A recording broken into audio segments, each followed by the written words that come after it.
Assalamualaikum warahmatullahi wabarakatuh, teman-temanku semua yang ada di sini. Terima kasih banyak yang sudah gabung dan sudah hadir di sini ya, teman-teman semuanya ya.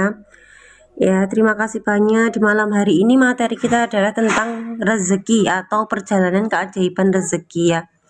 Ya, perjalanan keajaiban rezeki yang pernah terjadi di dalam kehidupan saya. Ya, semoga menginspirasi teman-teman ya dan menambah keyakinan kita bahwa Allah benar-benar Maha Kaya ya. Nah, teman-teman semua yang ada di sini, saya akan bercerita flashback ya ke masa lalu ya. Dalam apa? Hah? Apa? Aku jadi iklan loh. Flashback di masa lalu ya, flashback di masa lalu di mana usia saya 10 tahun. Di umur saya 10 tahun itu pertama kali guncangan gitu ya. Pertama kali guncangan. Apa? Duh, ya Allah, aku terdistrak banget ini, ya ampun, ya. Piye? Piye. Yes.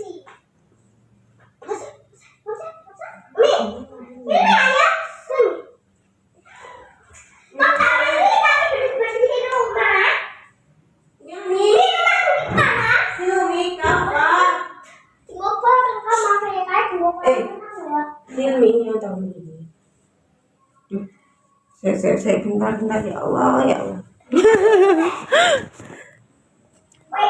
Saya bentar bun. Saya bentar. Oh iya ya.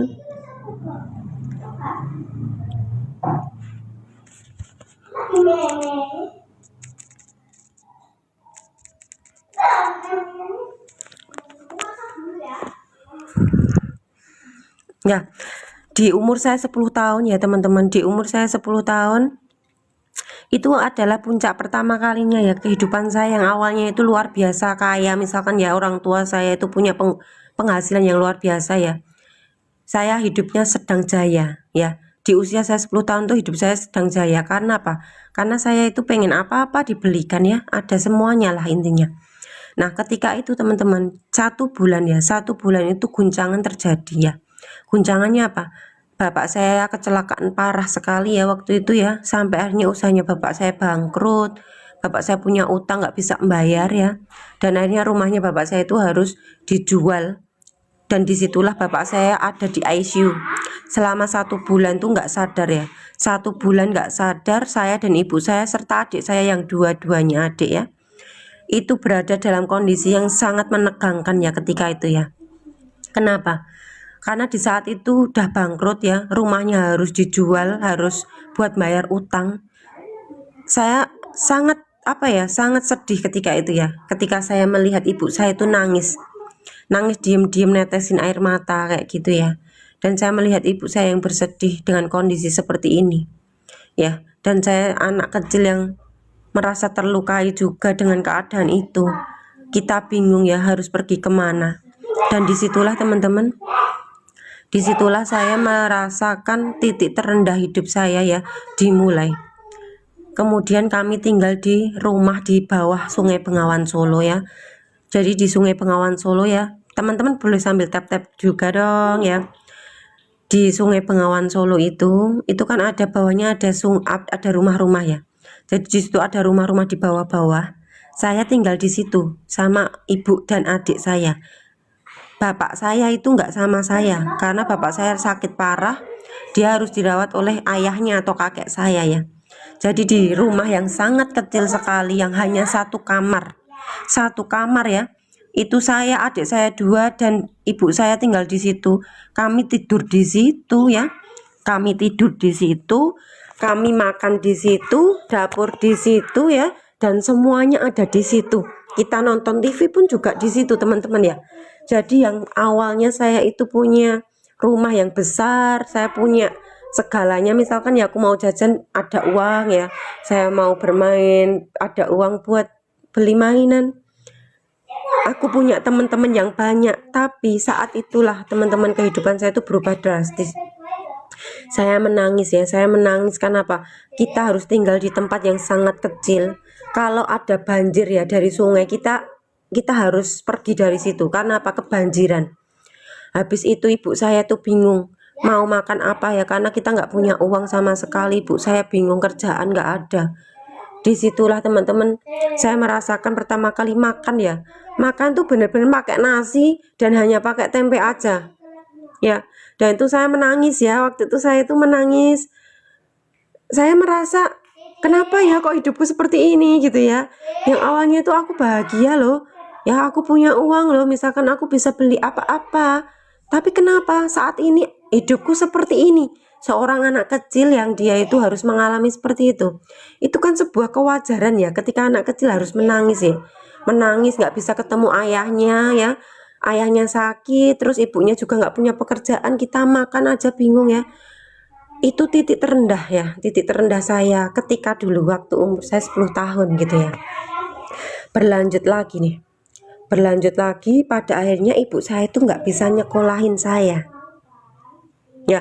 Ibu saya nggak bisa nyekolahin saya, kemudian saya apa, saya diurus oleh ada keluarga saya di sana ya. Ada keluarga saya yang berbeda rumah dan itu jauh ya dari rumah ibu saya. Saya harus tinggal di sana dan saya harus berpisah dengan orang tua saya ya, atau perjalanannya itu berlanjut. Setelah itu saya itu ketemu orang tua itu setahun sekali ya. Saya ketemu orang tua itu hanya setahun sekali ketika lebaran. Jadi teman-teman bisa dibayangkan juga ya betapa rindunya seorang anak ya. Seorang anak kecil yang sangat rindu sama orang tuanya. Dia harus menahan rasa rindu itu, nggak bisa berhubungan sama orang tuanya. Hanya ketemunya saat lebaran, itu sesuatu banget loh. Sesuatu banget ya bagi saya. Jadi saya merasa sendiri ketika itu. Tapi justru ketika saya sendiri, disitulah saya merasa hanya punya Allah ya. Jadi ketika habis sholat saya tuh bilang gini, ya Allah, aku tidak punya apa-apa selain Engkau, kayak gitu ya.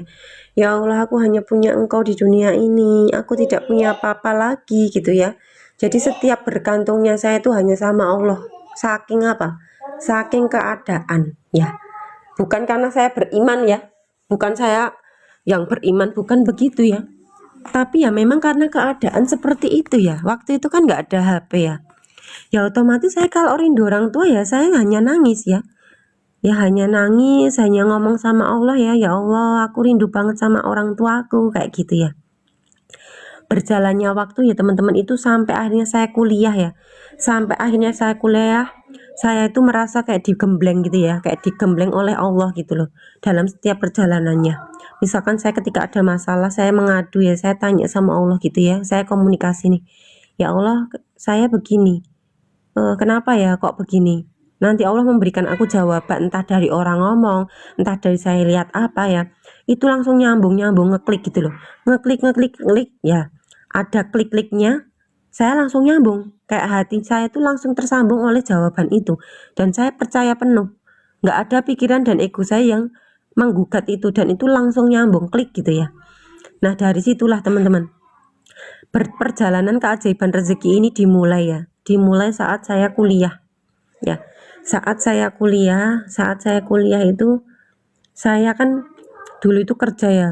Kalau saya pulang kuliah itu saya ngelesin anak-anak SD ya. Saya ngelesin anak SMP, SMA, tapi lesnya itu les yang agama gitu loh. Ya, yang agama Islam gitu ya. Yang ngaji kayak gitu ya. Saya saking butuh uang ya waktu itu, karena apa? Karena ibu saya kan sendirian ya, bapak saya udah nggak bisa kerja sama sekali karena sakit gitu ya.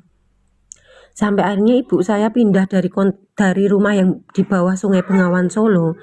Dia tuh harus pindah karena rumahnya itu udah nggak layak ya.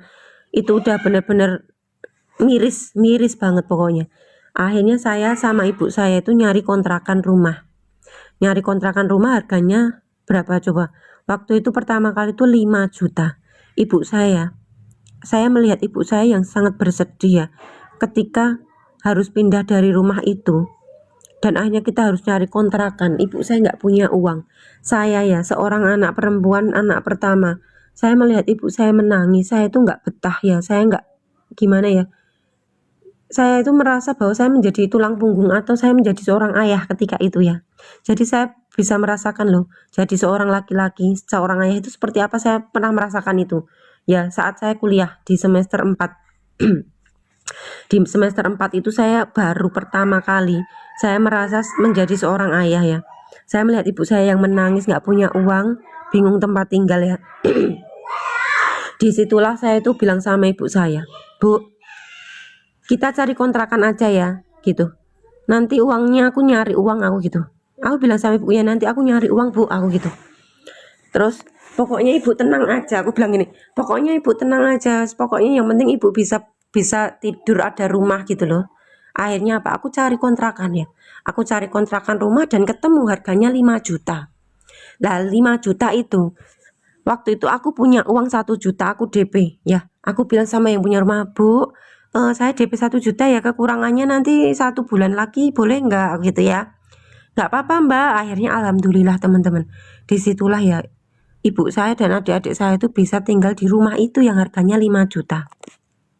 Lah uangnya kurang 4 juta toh. 4 juta tuh aku ya mikir, ya Allah berikanlah aku petunjuk supaya bisa dapat uang 4 juta ya. Lah terus teman-teman tahu nggak, pertama kali tuh aku pinjem teman-temanku ya, dan mereka tuh meminjami aku. Mereka tuh minjem 500 ribu, 500 ribu, ada yang 1 juta. Lah uangnya ini 4 juta itu kurang 1,5 juta uangnya ya.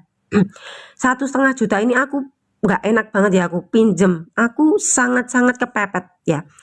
Aku kepepet pinjem saudaraku. Aku bilang gini, Pak D gitu ya, Pak D saya boleh nggak pinjem uang 1,5 juta gitu ya, saya pinjam uang 1,5 juta dong, nah gitu ya. Terus gini, buat apa, buat mau bayar kontrakan, nanti saya kembaliin setiap bulan 500 ribu, aku gitu tuh. Pak D saya tahu nggak, Pak D saya itu langsung ngasih uang saya 1,5 juta, bilang gini, nggak usah dikembaliin, buat kamu aja. Luar biasa nggak, dapat kan 1,5 juta. Berarti saya utang teman saya berapa, 2,5 juta ke teman-teman saya bayar 4 jutanya ya, saya bayar. Oke, saya bayar ke dia, ke yang punya rumah nih, aku bayar 4 juta udah lunas. Otomatis aku punya utang. Aku punya hutang 2,5 juta ya. Aku kerja. Setiap saya pulang kuliah ya, saya jaga toko. Ya saya jaga toko, habis jaga toko saya ngelesin ya. Sampai teman-teman tahu nggak, aku bener-bener lelah ya, sangat-sangat lelah waktu itu ya. Ibaratnya saya harus kuliah dan saya harus menjadi tulang punggung dan harus cari uang gitu loh waktu itu ya. Tahu nggak, di titik itu ya, itu kan pertolongan Allah berikan kepadaku kan, udah kan. Habis itu tahu nggak, aku capek sekali ya, masih ngajar TPA juga gitu ya. Ketika itu teman-teman, aku naik sepeda motor capek ya. Pas capek tahu nggak, tiba-tiba aku itu apa, nabrak orang. Di depanku itu ada ibu-ibu sama anaknya, aku nabrak dia ya. Sepedanya dia itu sampai bengkok ya, sepeda yang ban depannya itu bengkok. Aku sampai linglung loh, aku sampai ngeheng ya, otakku tuh ngeheng banget. Kenapa? Yang aku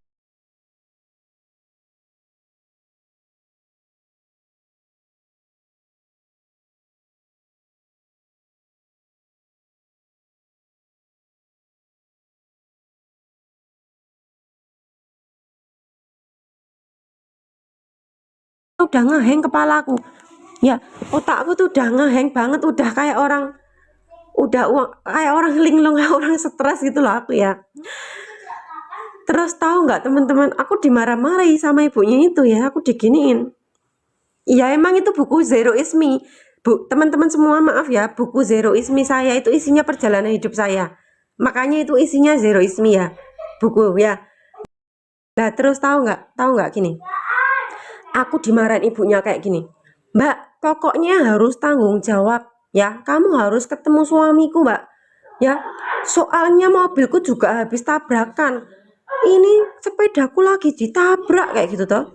Pokoknya harus ke rumahku sekarang, yuk tak antar ke rumahku, harus bilang sama suami, tanggung jawab gitu. Ya Allah, tahu nggak teman-teman, aku udah bingung banget waktu itu. Aku langsung ikut ke rumahnya ibunya, aku bilang bapaknya, mohon maaf ya Pak, nanti saya tanggung jawab Kak gitu tuh.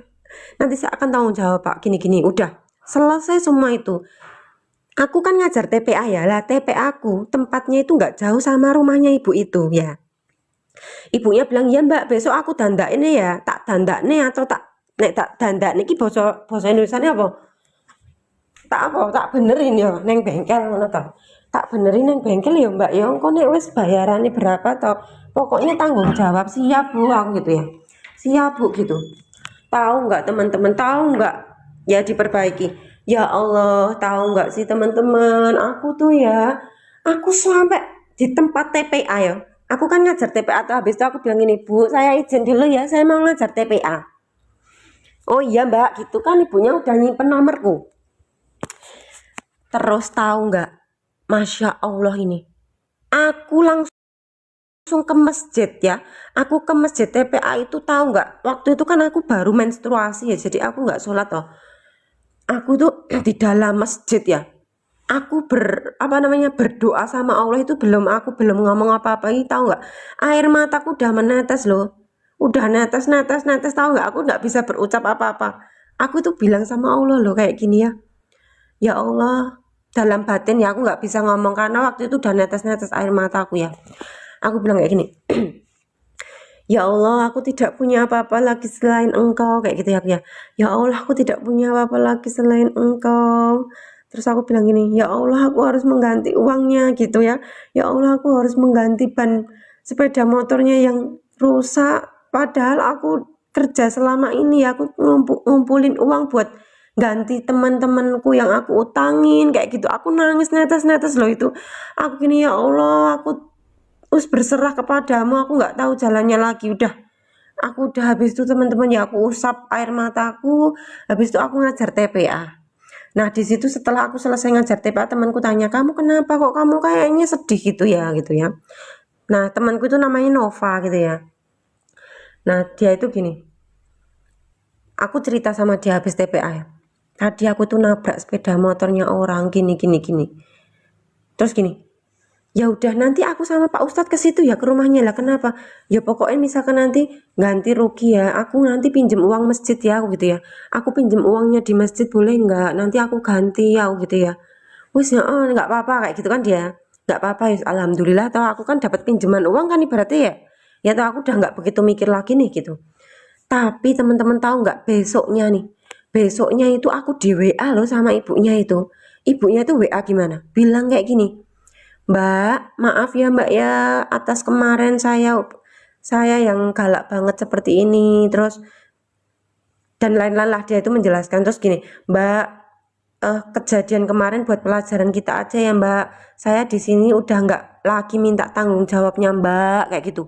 Sampai diulang WA-nya dia tuh 3 kali loh. Aku sampai menangis loh. Hah, lah kenapa Bu? Aku tuh nggak apa-apa Mbak, saya udah ikhlas Mbak, nggak usah diganti Mbak, kayak gitu. Dan uang itu kalau kalau dandaknya atau benerin di sepeda motor itu kan 1 jutaan ya, dan itu bilang sama aku loh nggak usah diganti Mbak, kayak gitu. Dan itu aku langsung ke rumahnya ibunya, tahu nggak, aku langsung ke rumahnya ibunya, aku bawain kue ya, aku bawain kue roti kayak gitu, aku silaturahmi. Terus ibunya itu sangat-sangat gini, Mbak kita jadi saudara ya Mbak, kayak gitu. Tiba-tiba itu sesuatu banget bagiku, ya Allah, pertolongan Allah itu luar biasa ya, kayak gitu loh. Itu satu ya. Yang kedua teman-teman, saya semester 6 ya, saya semester 6 ini sebenarnya banyak banget kalau diceritain keajaibannya ya, tapi aku milihin aja ya, tak pilihin beberapa aja, jadi nggak semuanya tak ceritain. Nah terus di semester 6 itu kan bayar lagi kontrakannya setiap tahun lah, sudah naik 7 juta bayari. Disitulah aku bingung, aku kan harus KKN sama PPL ya di semester 6 naik ke 7 nih, liburan semester 6 aku harus KKN PPL. Di situ kan aku nggak bisa ngelesin, aku nggak bisa mengusahakan untuk dapat uang lah, otomatis kita harus cepat bayar kontrakan rumah 7 juta. Disitulah saya bilang sama Allah lagi, ya Allah, saya harus bayar kontrakan rumah 7 juta, tapi saya nggak punya apa-apa ya Allah, kayak gitu ya. Ya Allah, saya nggak punya apa-apa selain Engkau, aku nggak punya apa-apa beneran. Aku nggak punya rumah, nggak punya sepeda motor, nggak punya apa-apa yang mau digadein. Aku mau pinjem gitu ya, aku mau pinjem uang ke bank juga nggak bisa karena nggak ada tanahnya, misalnya nggak ada sertifikat apa-apa, nggak punya. Terus aku mau pinjam ke temen, nggak bisa, ke saudara juga nggak bisa. Ya Allah, aku udah nggak punya apa-apa, aku nggak bisa apa-apa, aku hanya punya Engkau. Berikanlah petunjukmu supaya aku mendapatkan rezekimu untuk bisa membayar kontrakannya rumah 7 juta. Udah selesai, aku udah pasrahkan sama Tuhan kan, sama Allah, ya udah selesai. Tahu nggak teman-teman, tiba-tiba ya selisih selisih berapa itu ya, kayak ya seminggu ya kayaknya ya, mungkin kayaknya seminggu lah, selisih seminggu itu. Tahu nggak, tiba-tiba dosen saya itu bilang kayak gini, Mbak Mbak mau nggak Mbak ikut seminar kewirausahaan dari Kementerian Koperasi RI gitu kan? Lah, iya nggak apa-apa Pak gitu ya. Karena gini Mbak, itu kan pengusaha-pengusaha ya yang ikut, sedangkan harusnya orangnya 70, tapi baru ada 55, kurang 15 orang. Lah, jadi 15 orangnya aku ambil mahasiswa-mahasiswaku yang mau gitu kan. Akhirnya aku mau. Tap-tap layarnya dong teman-teman ya. Jadi jangan lupa nih ya, jadi sambil dengerin sambil tap-tap gitu ya. Terus gini. Lah terus toh dia itu gini, pokoknya kamu ikut ya Mbak ya, kamu ikut nanti tak pilih teman-teman yang lainnya. Akhirnya dapat 15 orang. Jadi kan terpenuhi ya 70 orang nih. Lah pikirku ya, aku yo seneng ya. Seorang mahasiswa yang nanti apa tinggalnya di hotel selama 3 hari, makanannya itu kan makan makanan yang enak-enak ya teman-teman ya. Yo seneng toh mestinya toh. Yo alhamdulillah aku seneng banget dong pastinya ya. Yes nggak apa-apa Pak. Wes buat hiburan kan gitu ya pikirku ya. Buat hiburan aja gitu. Akhirnya kita itu di hotel ya, di hotel tuh bisa apa ya, bisa jalan-jalan ke kota Solo ya toh, kita bisa makan makanan yang enak gitu toh, kita bisa jalan-jalan, bisa tidur di tempat yang AC misalkan ya, kan sangat-sangat nyaman sekali, bahagia kita nih. Nah terus teman-teman tahu nggak, lah tiba-tiba kita semua disuruh buat proposal, namanya proposal wirausaha. Nah, kebetulan saya itu juga punya usaha. Waktu saya kuliah, saya itu suka membuat keripik talas. Jadi saya kalau kalau ke kampus ya, saya itu bawa dagangan, saya jualan ya. Saya jualan makanan-makanan yang saya buat sendiri, yaitu keripik talas. Saya jualin ke mereka-mereka gitu kan. Nah, saya buat kewirausahaan proposalnya adalah keripik talas itu tadi ya. Nah, 55 pengusaha itu kan udah punya usaha semua, sedangkan 15 mahasiswa nggak punya usaha kan, ibaratnya kan kita kan cuma kayak ecek-ecek gitulah ya. Akhirnya apa? Aku buat buat keripik talas itu saya buat proposal usaha. Ya. Nah, setelah udah selesai ya 3 hari di hotel, kita dapat uang saku ya. Uang sakunya waktu 350.000. Ya seneng banget dong. Wah ya Allah nyenengin banget ya dapat uang gitu kan. Dapat uang, bisa makan enak, bisa di hotel 3 hari, bisa jalan-jalan. Aduh seru banget gitu kan. Kita seneng banget nih. Kita itu nggak pernah lo kebayang kalau kita bakalan dapat uang, nggak kebayang.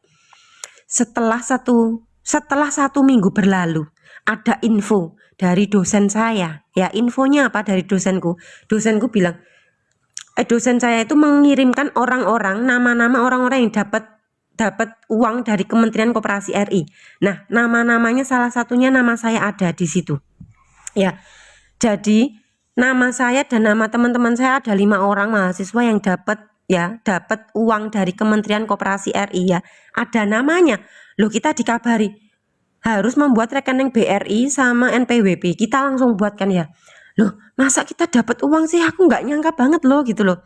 Habis itu teman-teman tahu nggak? Kita belum tahu nominal uangnya itu berapa, nggak tahu. Yang penting kita sudah store rekening BRI sama NPWP selesai. Setelah itu tahu nggak? Setelah itu selisih 1 minggu lagi ya. Selisih 1 minggu lagi itu ada info loh. Infonya apa? Infonya itu ada uang jumlahnya masuk gitu loh. Uangnya dapatnya berapa gitu.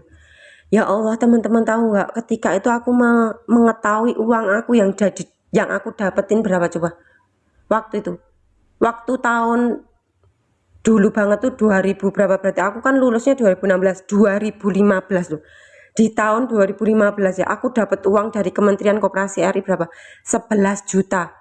Tahu nggak, ketika aku tahu aku dapat uang 11 juta ya, diinfokan kan berapa juta kan, ada yang 5 juta, ada yang 11 juta, ada yang misal 7 juta ya kan, aku dapatnya 11 juta. Aku langsung pulang ke rumah loh, aku langsung bilang ibuku, aku bilang gini, ya Allah Bu, gitu ya, ekspresiku bener-bener gini, ya Allah Bu, dapat uang, kayak gitu loh.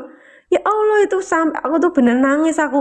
Ya Allah Bu, akhirnya kita bisa bayar kontrakan, kayak gitu loh. Nek bahasa Jawa gini, ya Allah Bu, akhirnya bisa bayar kontrakan, ya Allah, gitu loh. Ya saya entuk duit 11 juta gitu loh. Dapat uang 11 juta, ya Allah, tidak disangka-sangka, ya Allah, kayak gitu loh. Aku langsung ya Allah, ternyata Allah Maha Kaya.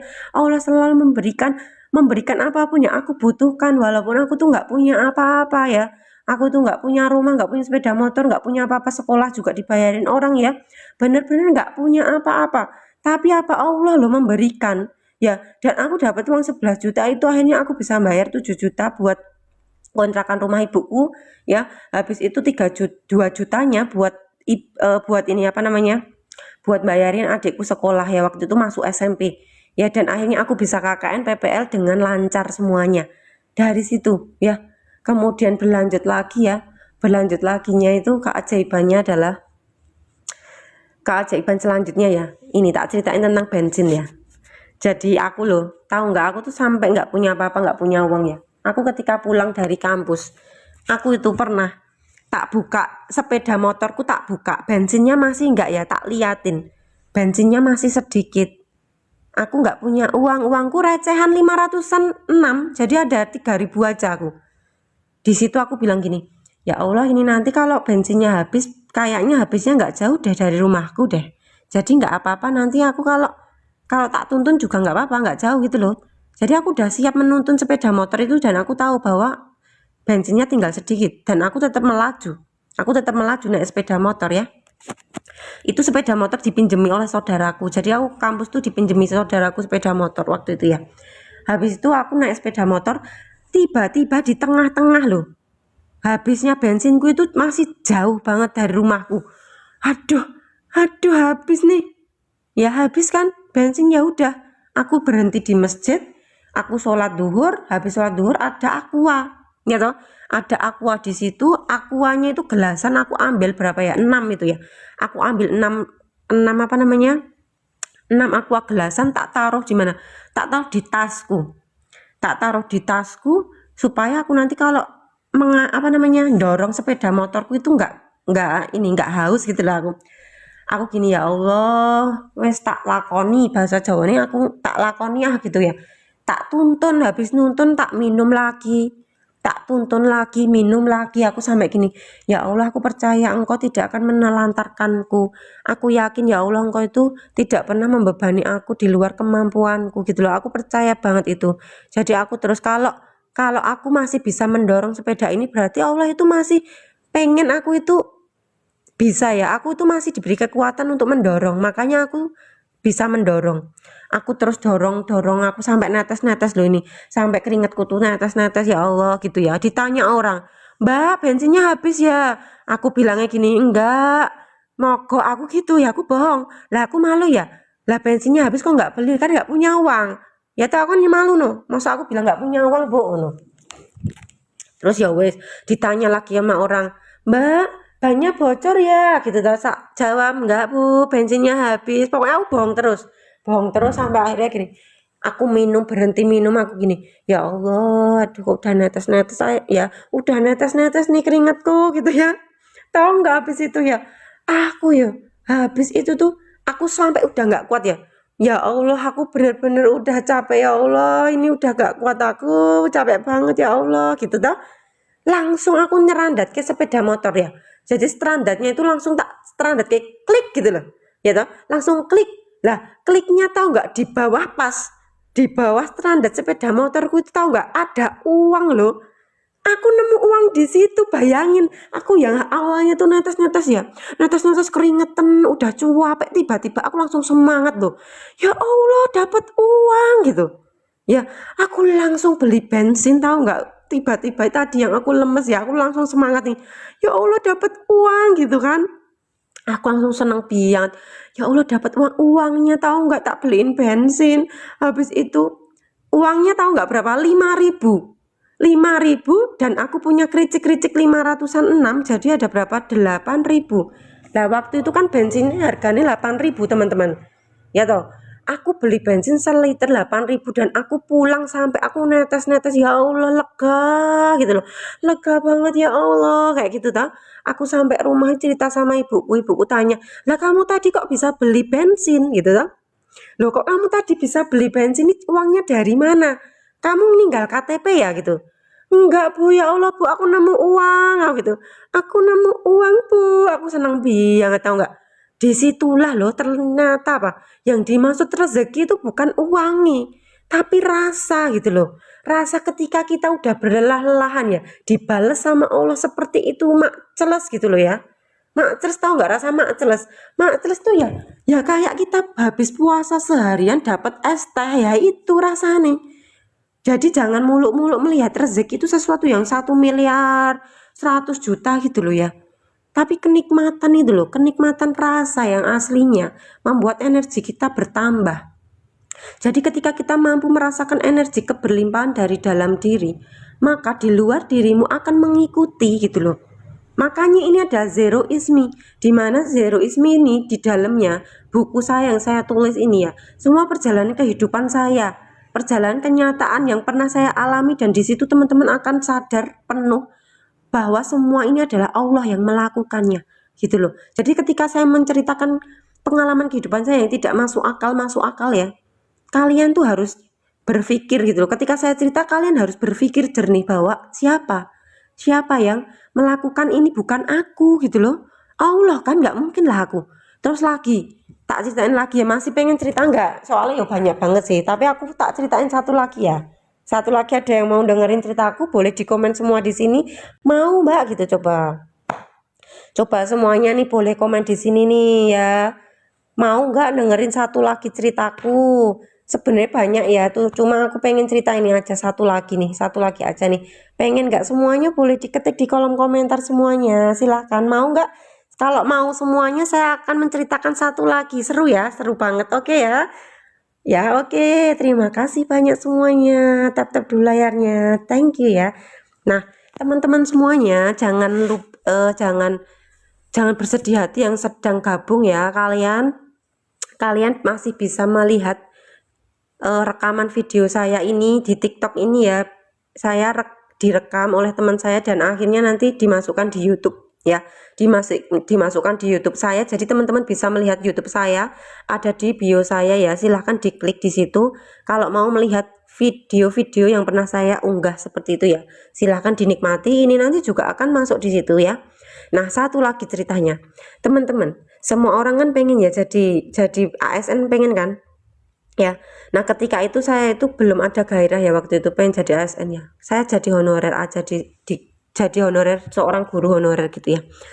Nah, ketika itu saya ikut-ikutan teman saya, ya udah saya ikut tes gitu ya. Ya udah saya ikut tes gitu kan. Tapi teman-teman, di hari H itu saya nggak berangkat ya. Di hari H saya itu nggak berangkat tesnya ya. Dan saya memang ya udah nggak berangkat gitu aja. Terus tahu nggak, saya tuh dihubungin, diteleponin, mbak kok nggak berangkat mbak bisa ikut susulan nanti siang ya mbak, kayak gitu kan. Saya bilang gini, maaf ya pak, saya nggak dapat izin suami, padahal saya bohong ya waktu itu ya. Saya nggak dapat izin suami ya gitu, padahal aku bohong ya. Akhirnya aku nggak ikut tes, nggak usah, males gitu ya, males gitu. Terus tahu nggak teman-teman, tahu nggak, ya udah aku kan bersyukur ya udah nggak jadi tes gitu ya waktu itu. Selisih 3 hari itu, tahu nggak, ada tes susulan loh. Tes susulan apa coba? Aku tuh udah sampai di sekolahanku ya. Aku nggak tahu loh ada tes susulan. Udah sampai di sekolahanku. Aku di sekolahanku itu langsung dikabarin nih. Aku udah sampai sana, otomatis kan aku nggak bisa menghindar ya. Mbak, ini ada tes susulan nanti harus ikut pokoknya. Aku ngeheng ya, aku bingung. Aduh gimana ya gitu toh. Lah kan aku ya aslinya juga nggak mau ya pertamanya. Terus ya udah aku kepepet, akhirnya aku tes tuh temen-temen. Aku akhirnya tes itu tuh, aku pinjem bajunya temanku putih, pinjem kerudung hitamnya temanku. Aku tes sih, tahu nggak, aku ya nggak belajar no lah, aku mendadak ya. Aku gini, yang penting aku nggak malu-maluin kepala sekolahku waktu itu gitu ya, aku ya. Yang penting aku ikut aja, absen, yang penting aku hadir gitu loh ya. Ya wes toh, aku hadir toh, ya gak sinau belas ya. Ya gak sinau belas no. Wong katanya teman-teman ya udah tes tuh wangel banget, susah banget kok katanya mereka itu belajar sampai rajin-rajin lo nggak lulus. Ya udah toh, aku ya udah nggak belajar, yang penting aku absen ya. Absen sampai sana, wes selesai toh.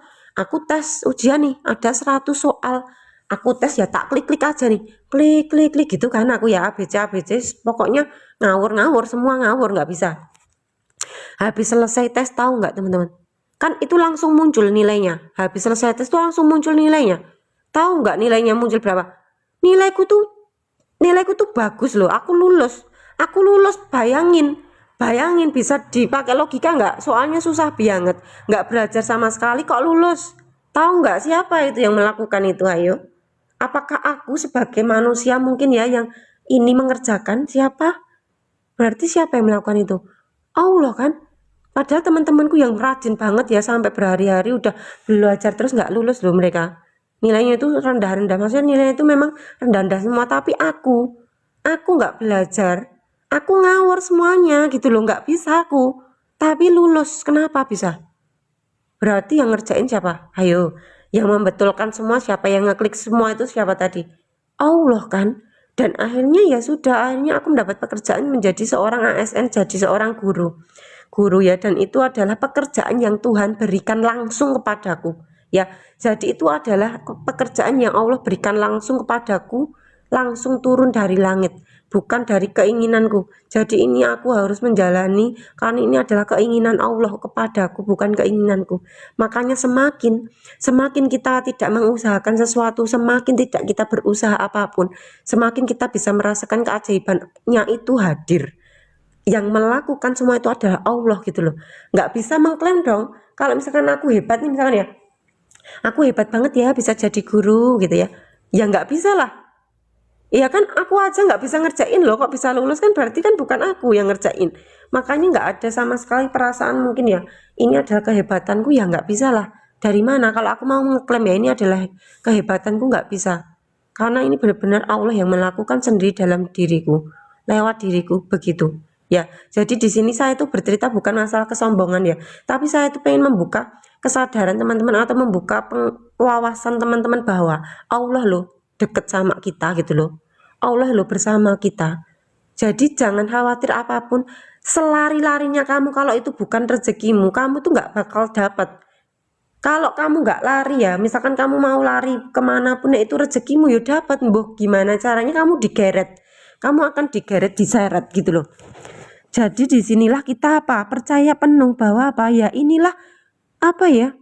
Mbok kita mau lari kemana seperti emosi, seperti pendaman emosi dalam diri kita. Mbok kita mau lari kemana, kita akan ketemu dengan orang nyebelin karena sesungguhnya yang membuat nyebelin energi dalaman kita.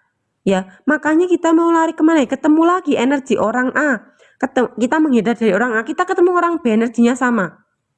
Ketemu orang C energinya sama, karena apa? Energinya cuma berubah aja. Energinya dia berubah bentuknya, berubah ke orang, tapi aslinya energinya itu sama. Ya, makanya nggak bisa lari, maka terima semuanya, jalani, terima. Ya, kita di sini di Zeroisme, di kelas Zeroisme ini ya, kita belajar untuk apa? Untuk menerima dualitas, menerima apapun yang terjadi detik ini. Saat ini juga diterima semua. Ya, supaya kita punya skill penerimaan, makanya tahap demi tahap berproses. Saya sering mengatakan di live ya, mengenali dirimu. Mengenali dirimu dari mana? Dari ego, pikiran, emosi semuanya nih. Yang akhirnya ketika kamu mengenali itu, ya, kesadaran kamu mengambil alih mereka. Ketika kesadaran kamu mengambil alih ego, pikiran, emosi ya, kalian sadar menjadi manusia yang sadar benar. Ketika kalian sudah sadar benar, maka aliran dari Tuhan mengalir. Saat aliran dari Tuhan mengalir, teman-teman akan dialiri oleh pengetahuan. Ya, tiba-tiba teman-teman tuh tahu sesuatu, instingmu tajam, ya. Ya,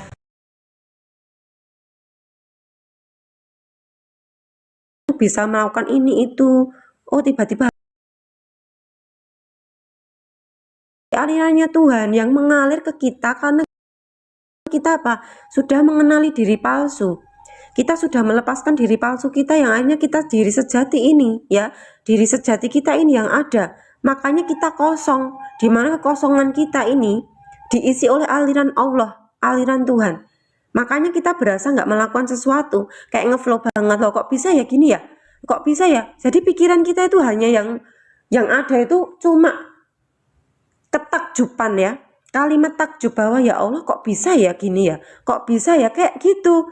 Jadi saya tuh kalau diemku ya, kalau aku sering diem itu aku pikiranku cuma mikir kok bisa gini ya, kayak gitu. Jadi kayak kok sambungannya bisa ketemu gini, kok akhirnya gini ya, kok bisa gini ya, kayak gitu ya itulah nggak tahu ya gimana ya, pokoknya harus dialami masing-masing ya. Karena ini adalah cerita, ini adalah ceritaku, cerita ini cerita kehidupanku, dan teman-teman kalau mau percaya harus mengalami langsung. Jadi ini adalah menjadi referensi kamu aja. Jadi jangan sepenuhnya percaya denganku, tapi percayalah denganku saat kalian sudah mengalami nantinya, dan kalian akan mengatakan bahwa benar yang diomongkan Mbak Nisa, bener banget gitu ya, bener banget nih yang diomongkan Mbak Nisa gitu loh ya.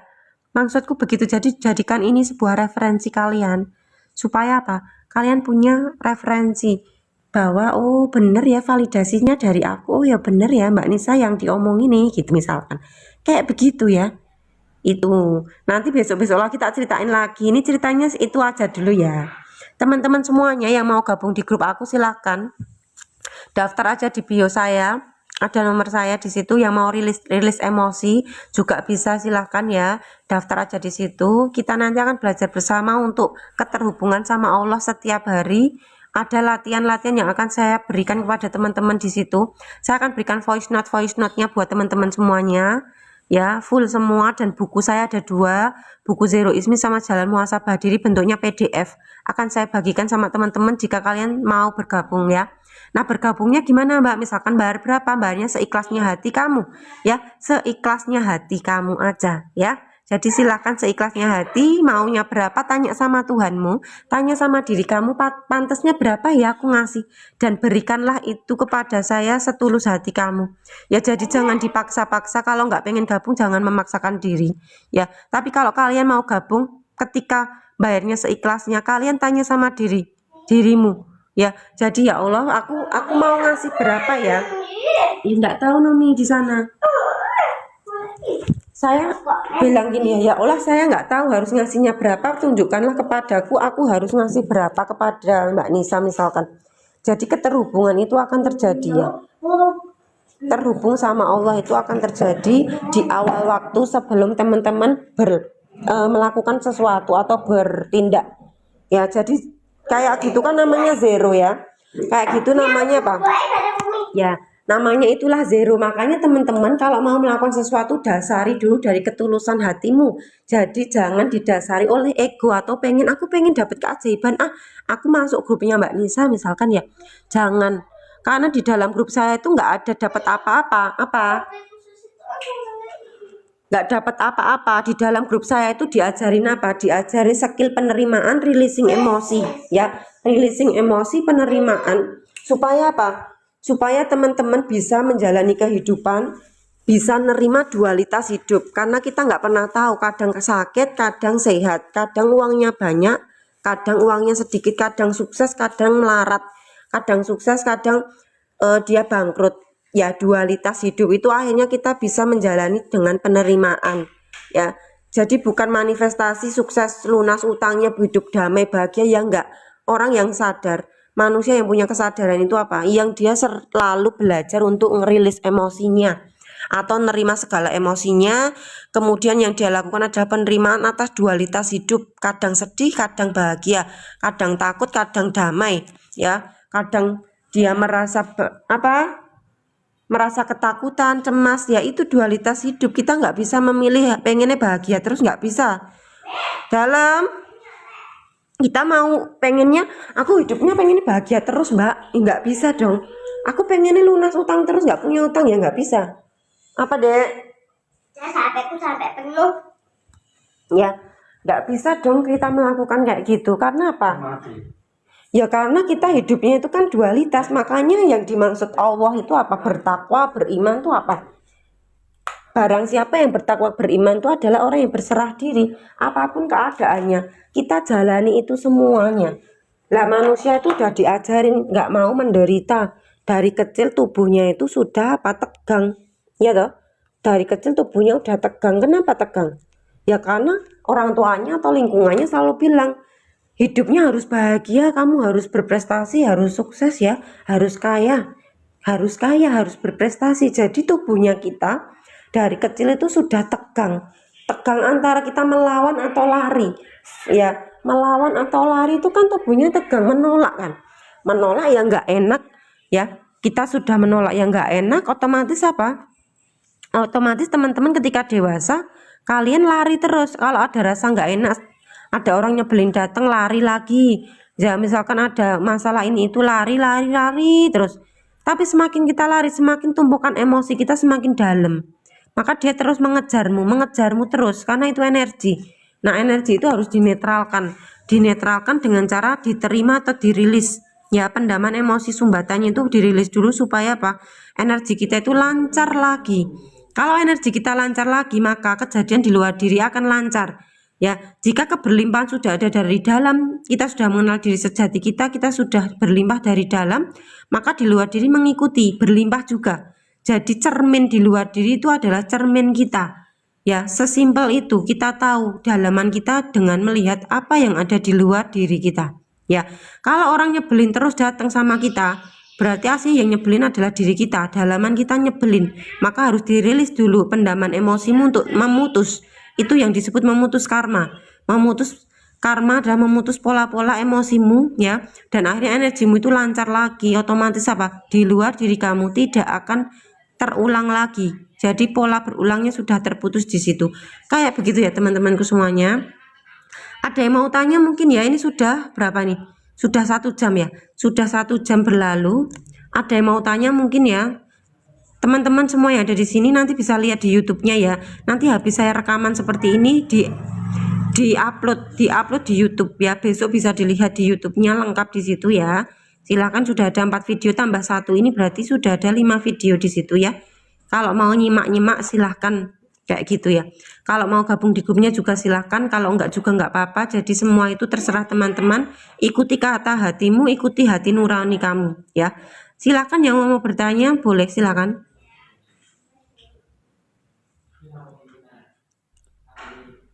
Yang mau bertanya silahkan.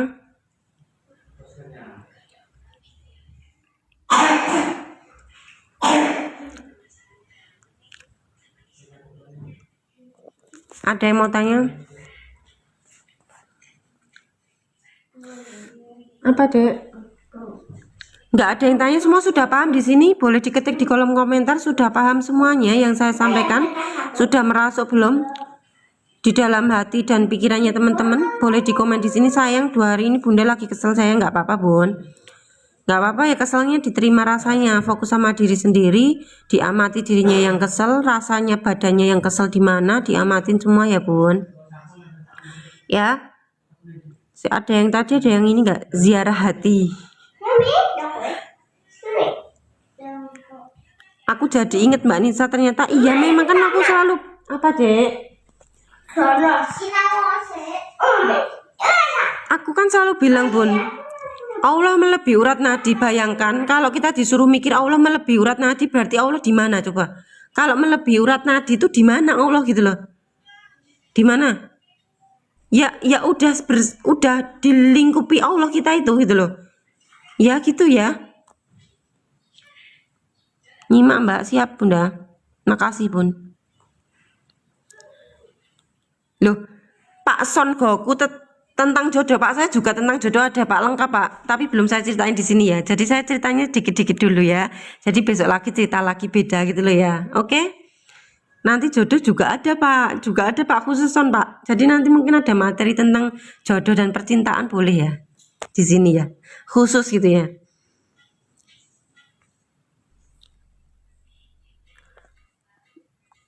Silahkan tanya. Semuanya Allah ya.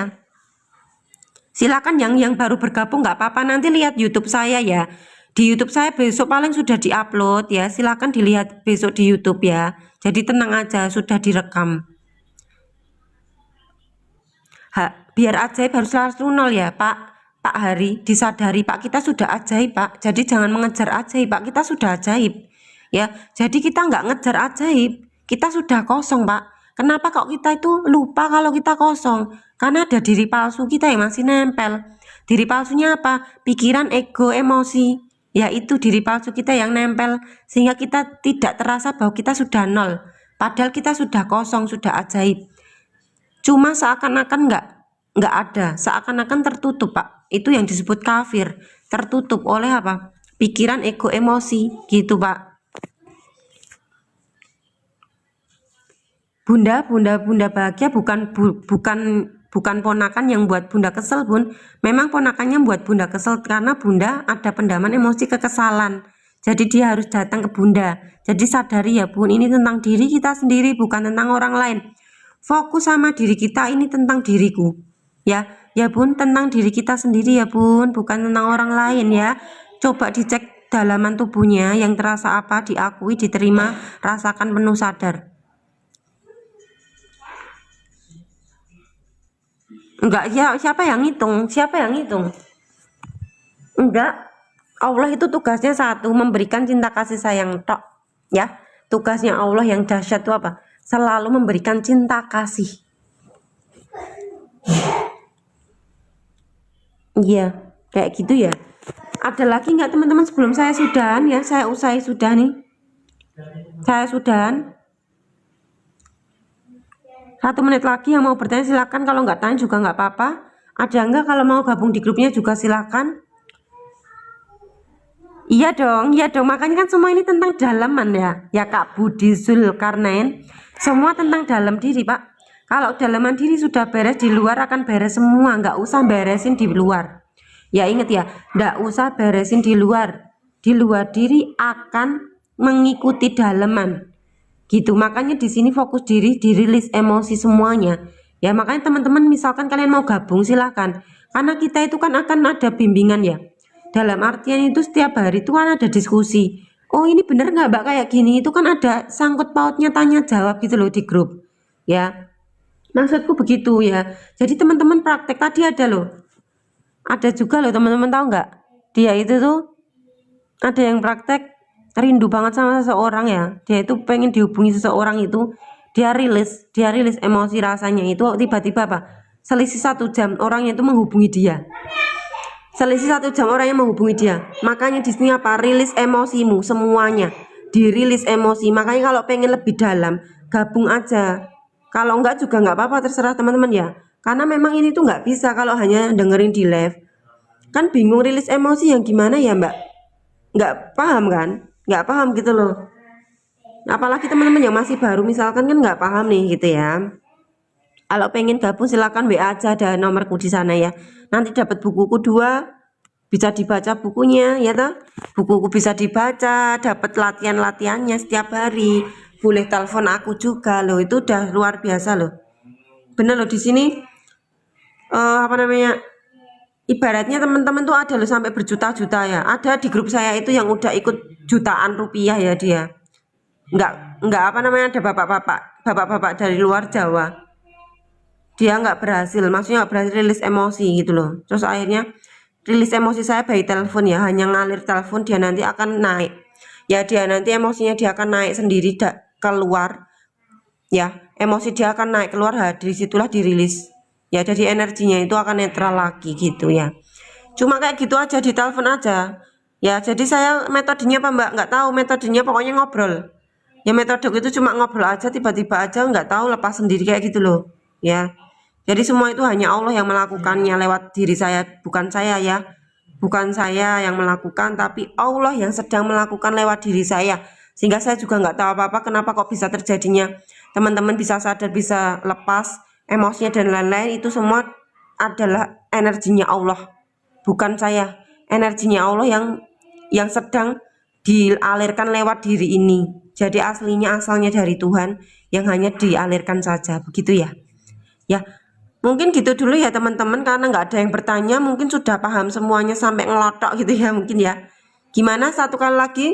Ya saya mau bertanya sama teman-teman, pahamkah materinya malam hari ini? Jika paham boleh ditulis di kolom komentar semuanya. Kalau sudah paham semuanya saya akan akhiri live-nya ya. Silahkan, saya pengen dengar suaranya teman-teman di sini. Sudah paham belum? Sudah paham belum?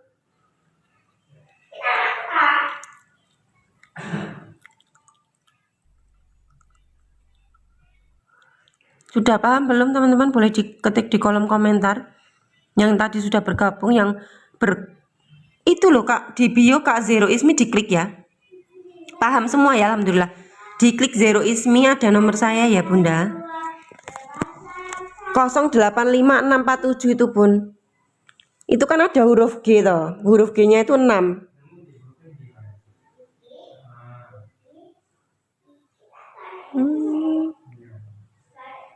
Silahkan ya, paham dan masih terus belajar.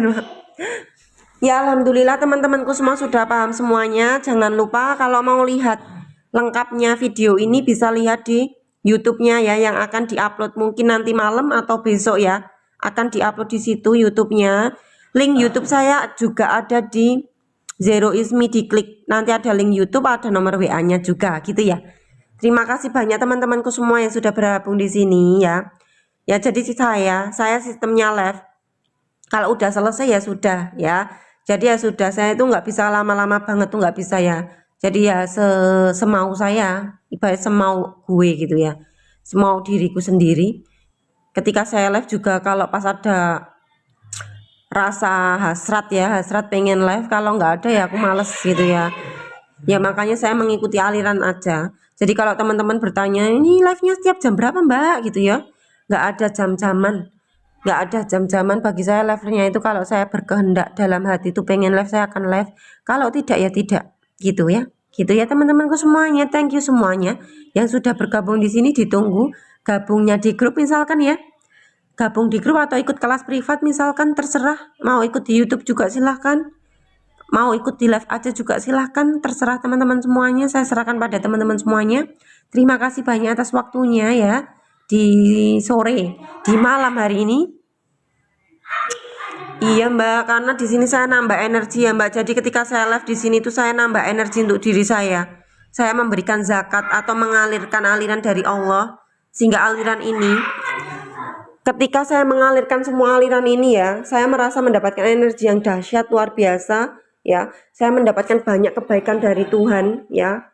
Jadi ketika saya memberi pada teman-teman, apa yang saya beri itulah yang akan kembali kepada saya ya. Jadi pesan saya buat teman-teman, selalu lemparkan kebaikan-kebaikan ya. Sebisa kamu mendoakan orang atau apapun yang kalian bisa lakukan, lakukan sebanyak-banyak setiap hari, karena kamu juga akan mendapatkan kebaikan seperti kamu melempar kebaikan itu juga.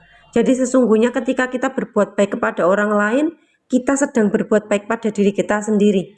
Ketika kita menyayangi orang lain, kita sedang menyayangi diri kita sendiri ya. Sesimpel itulah hidup ya. Saya gitu aja. Semoga bermanfaat ilmunya di malam hari ini teman-temanku semuanya ya. Terima kasih yang selalu setia membersamai perjalanan kehidupan saya. Terima kasih yang sudah menjadi teman bertumbuh saya. Terima kasih teman-teman yang sudah memberikan banyak pelajaran. Menjadi pendengar itu adalah sesuatu banget buat saya ya.